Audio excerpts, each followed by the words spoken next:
Hello, this is Renee Davaro with the Club for Creative Expression, and once again I want to welcome you and thank you for tuning in. And as you know, with the club and with my work here in the village, it's always been about maintaining the vitality and health of your body and your brain. It's always very important to me to share with you information as to what are the harmful elements in our environment. And so today, once again, I have a very knowledgeable person. You've met him before. It's Dr. Andrew Palos. And he is a regenerative, integrative, biologic dentist. So he will help you maintain your teeth in good health rather than having root canals and crowns and such procedures. He wants to keep your mouth healthy as originally, as it was originally, correct? So Dr. Palos, thank you so much for being here and welcome.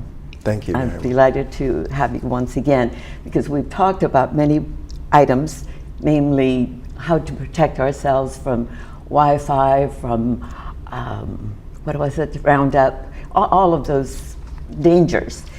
And we've never really gotten to probably the most important part of your work, and definitely for me. I've been, again, an integrative practitioner for the last 40 years, and it is my passion. I do help people transform their lives as well as their emotions. Well, when we found out that we had this common ground, it was like, please come and share some of your experience, because people do need to understand how PTSD, or yes, post-traumatic stress can be a detriment in our lives. And so please. Yes. Well, I grew up with a lot of trauma because we escaped from Hungary during the revolution or after the revolution in 1956. And I almost died of pneumonia in France. And we were in refugee camps, and then I was raised in orphanages and boarding homes. And when I was 38 years old, I started to have these palpitations, heart palpitations, and I wore a heart monitor. And the cardiologist said, "There's nothing wrong with your heart. Your heart is way better than mine. I'll trade you any day." Wow. So I knew there's some other reason that I had this physical symptom. And I started on a search to find out how to resolve this. And that led me to what I'm about to share with you. Right. And I want to introduce you to one of my heroes that really changed my life, that I read, about whom I read. Yes, please. Okay. It's out of this book, which I read. I was 38 years old when this happened. Now, that's 30 years ago. And I read this book 1 year later called Return from Tomorrow by a medical doctor, George Ritchie. He was in the Army, and he became a medical doctor and psychiatrist after this. And the main part of the book is about how he died and returned, so he calls it Return from Tomorrow. But in this book, he introduced us to a person in the concentration camp in Germany where he was stationed as a soldier. And I want to read this to you. It'll take a little time, but believe me, it may be very much worth it. I think it's worth sharing, people. So Thank please you. do. So I'm reading excerpts. When the war ended, I was part of a group assigned to a concentration camp near Wuppertal, charged with getting medical help to the newly liberated prisoners, many of them Jews from Holland, France, and Eastern Europe. This was the most shattering experience I had yet had. I had been exposed many times by then to sudden death and injury, but to see the effects of slow starvation, to walk through those barracks where thousands of men had died a little bit at a time. So it was slow and a little bit at a time over a period of years was a new kind of horror. That's how I came to know Wild Bill Cody. His real name was 7 unpronounceable syllables in Polish, but he had long, drooping, handlebar mustaches, like pictures of the old Western hero. So the American soldiers called him Wild Bill. He was one of the inmates of the concentration camp, but obviously he hadn't been there long. His posture was erect, his eyes bright, his energy indefatigable. Since he was fluent in English, French, German, and Russian, as well as Polish, he became a kind of unofficial camp translator. We came to him with all sorts of problems. The paperwork alone was staggering in attempting to relocate people whose families, even whole hometowns, might have disappeared. But though Wild Bill worked 15 and 16 hours a day, he showed no signs of weariness. While the rest of us were drooping with fatigue, he seemed to gain strength. "We have time for this old fellow," he'd say. "He's been waiting to see us all day." His compassion for his fellow prisoners glowed on his face, and it was to this glow that I came when my own spirits were low. So I was astonished to learn when Wild Bill's own papers came before us one day that he had been in Wuppertal since 1939. For 6 years, he had lived on the same starvation diet, slept in the same airless and disease-ridden barracks as everyone else, but without the least physical or mental deterioration. Perhaps even more amazing, every group in the camp looked on him as a friend. He was the one to whom quarrels between inmates were brought for arbitration. Only after I'd been at Wuppertal a number of weeks did I realize what a rarity this was in a compound where the different nationalities of prisoners hated each other almost as much as they hated the Germans. As for Germans, feeling against them ran so high that in some of the camps liberated earlier, former prisoners had seized guns, run into the nearest village, and simply shot the first Germans they saw. Part of our instructions were to prevent this kind of thing, and again, Wild Bill was our greatest asset, reasoning with the different groups, counseling forgiveness. "It's not easy for some of them to forgive," I commented one day as we sat over mugs of tea.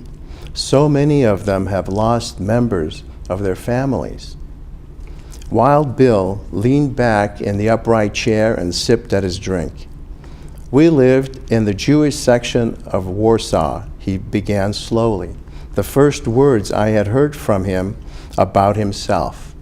"My wife, our 2 daughters, and our 3 little boys. When the Germans reached our street, they lined everyone against the wall and opened up with machine guns. I begged to be allowed to die with my family, but because I spoke German, they put me in a work group."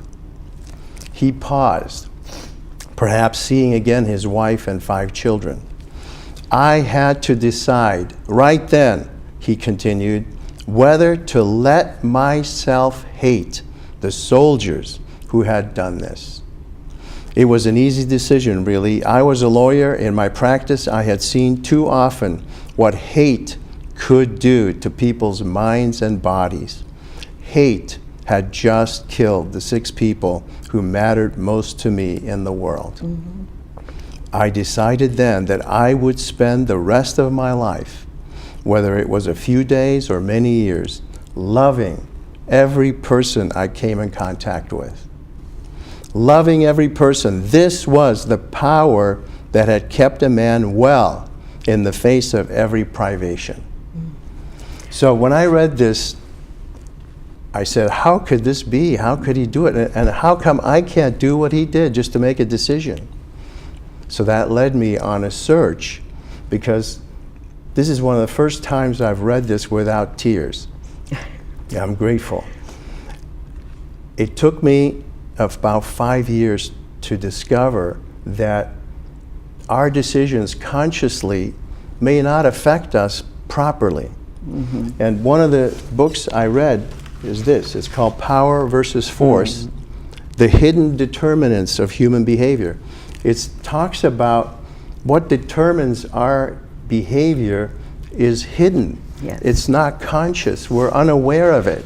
Precisely. And so I had to learn, and I was fortunate to be invited to a group to learn this. I went to a retreat in New Mexico in a monastery over Thanksgiving, and it was beautiful. We went from Sunday to Friday night, and in those times we learned that if something is not happening right now, it's not happening. And I thought, wow, if that is true, that can't be true, because I have so much I'm bringing into every moment. And this person convinced us and helped us convince ourselves that we are bringing so much of the memory of trauma from the so-called past that really doesn't exist, and we're making ourselves miserable unnecessarily. Oh, that is just absolutely true. We think we have gotten over the issue, we think we've forgiven, we think we're a very loving person, and of course we think we're bigger than, life. And what happens is that consciously we do forgive, we do love, but truly to feel, to be in that space of true forgiveness, that's a very different thing. Because when that occurs, then your health escalates. Then you become truly healthy. When you have these, let's say, negative emotions that we as human beings manage to suppress, manage to contain, well, that's good and well on everyday life. But what happens in the body, you see, so the body becomes that mechanism that is like, it thinks it's your mind, and we are very reactive based on past memories. Yes. Yeah. Yes. And Well, what I learned is that we are present right here, right now, and there's very little happening. If you look around, there's very little happening in this moment. So why are we full of turbulence and upset and troubled? exactly. So I realized it's what we bring into this moment. So the best analogy is that we are like a camera. The idea was to figure out what makes us tick. Why is it that we can't decide to love and therefore love? It's because we have resistance in us. Yes. And especially people who've been traumatized, we have more resistance. And then we're afraid to feel our feelings, and we push them down, we push them away, we repress them. And so it's like a camera that is designed to take an image in this moment of what's happening right now. That's the only thing it can really do if it's going to acquire an image. And then it has a memory where all the other images have been stored. We are just like this. And it's a simple way to think of it, because while we are here in this moment, it's the only place we really are ever, and it's the only place that exists for us every moment. We also bring with us all the stored images and the associated feelings.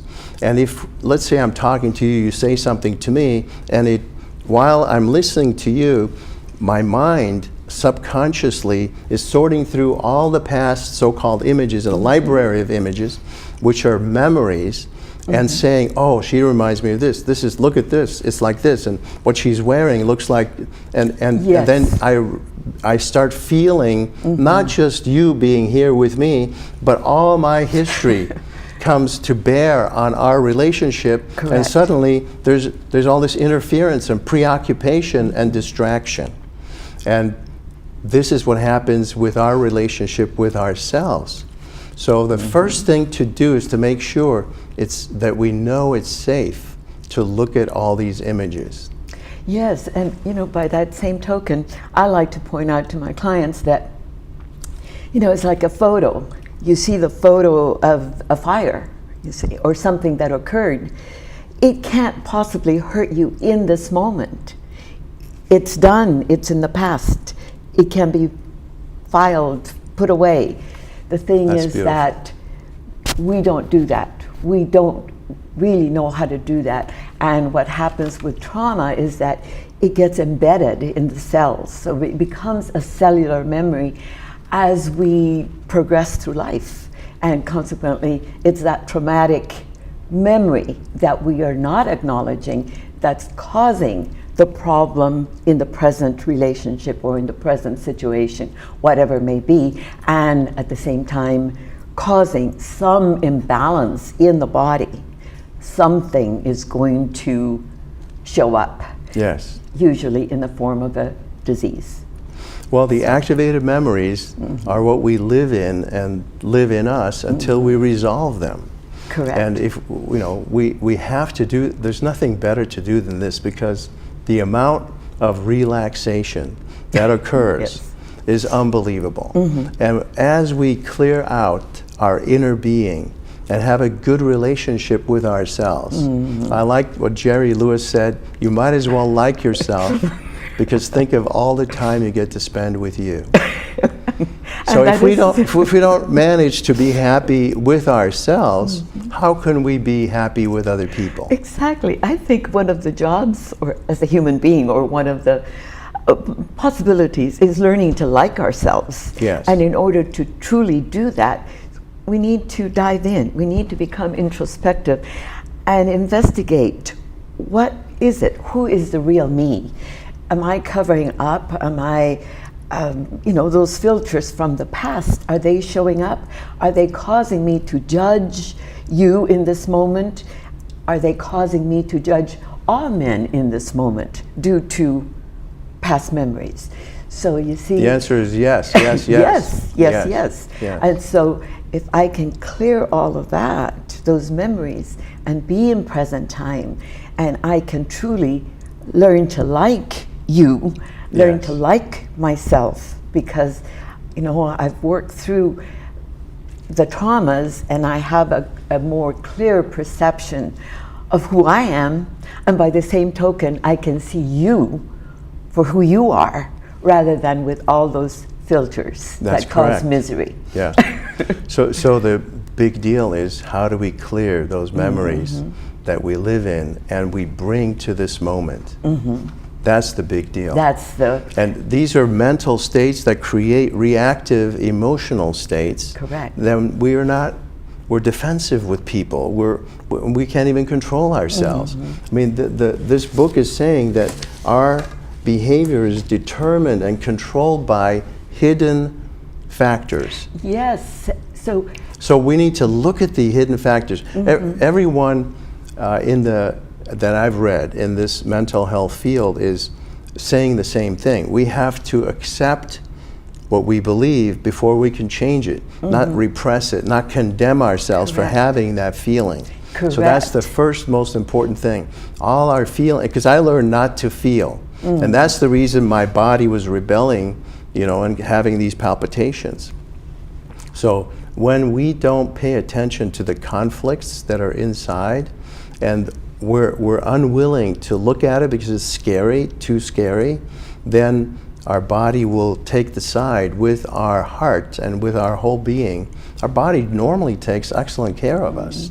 Our heart's beating normally, food is digesting, we're breathing. Even at night, we don't have to pray or tell our lungs to breathe for us. It just happens. So we're being taken care of nearly all the time. I've always held that the body knows how to heal itself, given the proper environment, given the proper thinking, the proper food, you know, what we ingest. So it's the care and maintenance of this very precious machine, and I believe it really is a gift. Consequently, my interest in prolonging life, and not just prolonging it, but having it be what we want it to be, what we're here to do, you know, to be living a fulfilled, powerful life. Yes. You see, not just a life by default, but a truly life where you're participating, where you are active and you're able to make contribution to the health and well-being of others. Yes. And that power is based on freedom. Yes. And freedom is based on clearing out these lower undesirable states of being, which are based on mental attitudes and emotional reactions. Correct. That's it. And those emotional reactions, well, you know, we don't really believe that we can change them. Sometimes we just assume that, you know, when that person says that or said that to me, you know, I had this response that you know, it's uncontrollable. Well, let me assure you, you can control it. You can change that reaction. That upset me so much when my therapist told me stuff like that, because I felt incapable, powerless, beyond my control. Yes. And that, you know, upset me. And, you know, she would say, "You're angry right now." And I would say, I'm not aware of being angry. I was so angry and not even knowing that I was angry, because I wouldn't let myself feel my feelings. Exactly. And I'm telling you, that was such a precious gift when I started to feel my feelings, that there's like nothing better. There isn't. There isn't. And so in our society, how we are trained, I call it programmed, to not feel, to be strong in the face of whatever happens, to be stout and you know, tough. Well, that I feel is an insult to the soul of the human being, because the soul is about feeling. It's about connecting to the heart and speaking your truth, speaking, well, who you are. Yes. And what you are here for. It is a purposeful universe, and I do believe that we all have a purpose. Yes. And I learned there are two ways to track down our issues. One is just to live and see who irritates us or what irritates us. Oh yes, that's always fun, isn't it? That's a great game, because then we can capture the causes that irritate us and track down what is it that caused me to be irritated. So it becomes a wonderful way to do it. The other way is to go through a catalog of human issues, normal issues of life that we all share. There are not that many of them. There really aren't. Yeah. There's some basic feelings, emotions, the stuff of humanity. And so one of the things that I deal with my clients is that they have such judgment about feeling a certain feeling. You know? Yes. And it's like, if you suppress that feeling, that's part of your aliveness. That's part of your vitality. Yes. So if you shut down, it's like energy. You're segregating into a project that is a dead end. Exactly. And it drains you. It drains you, and again, when those blockages occur, guess what is a possibility? Is an illness. Yes. And the illness, and you're not fully present with you're life. not. You're missing out on life. Correct. Correct. So that is the objective of our partnership here, because Dr. Paulos and I, well, we are teaming up, and we're going to be offering a class to the village starting in September. We're going to be doing a free introduction on the 13th of September. It's a Thursday at 6 o'clock. And we're going to be offering, you know, well, what we're wanting to present to the village. And that is the way in the physical to protect yourself. What will protect your brain? What will also, you know, like Wi-Fi and the 5G, all that's coming, the pollution, how to really take care of yourself. So it will be care and maintenance of brain and body, and then we'll also work with the emotions. And actually Dr. Paulos has a way of measuring vitality and how one loses vitality with particular situations. And anyway, that is my invitation to the village, that the first session, September 13th on Thursday, it will be a free introduction to anyone interested in maintaining health, vitality, and perhaps, you know, in the long run, we may rejuvenate, you know, all this process. So please stay tuned. We will have flyers. I will be posting flyers throughout the village. And make a note on your calendar that the class, after that introductory offer, there will be 7 more or 6 more sessions, and those will be paid. I mean, it will be $45 for the course with the free introduction on Thursday the 13th. The following 6 weeks will be at the same place, same time. You'll be in the Pine Room right here in the administration building at 6 o'clock. Classes will be an hour and a half, all right? So I'd love to have your participation, love to have you, take charge, because really how we age is all about what? Interest, self-interest, self-love, what else would you like to say? Well, I wanted to say what I want to share. What I'm wanting to share is all the things I have learned to save my own life, to keep myself together, and they're crucial, Yes. And they're very simple things that can be learned. It's very precious, and it's Correct. hands-on. It's not just talking about learning how to swim. It's Correct. getting in the water and And showing you how to do it. How to do it for yourself. Yeah, And yeah. yes, because that is, again, what I've been wanting to share with everyone of my clients in these last 40 years. It's really about taking responsibility for your life. Yes. On every level. The good news about that is the Yes. more I can accept responsibility for whatever my problems are, the more I can solve those problems. So I am now more than happy to say I'm responsible for that. Whatever it was, Yes. for my portion, I want to resolve that. And life becomes a beautiful game of hunting down the problem and then resolving the problem. And then it's more like, bring it on, because the more problems I get, the more I can resolve and the more freedom I have. And that's the key word, that we're really here to be free and to love life and have life love us. Yeah, I like that. Right? And so once again, I invite everyone to come and find out just how the class is going to help you, how everyone can benefit from this, so that you can free yourself, empower yourself to be the human being that you were born to be. So thank you for watching, and please stay in touch. Let me know what you think. Let me know if you're interested. All right, thank you.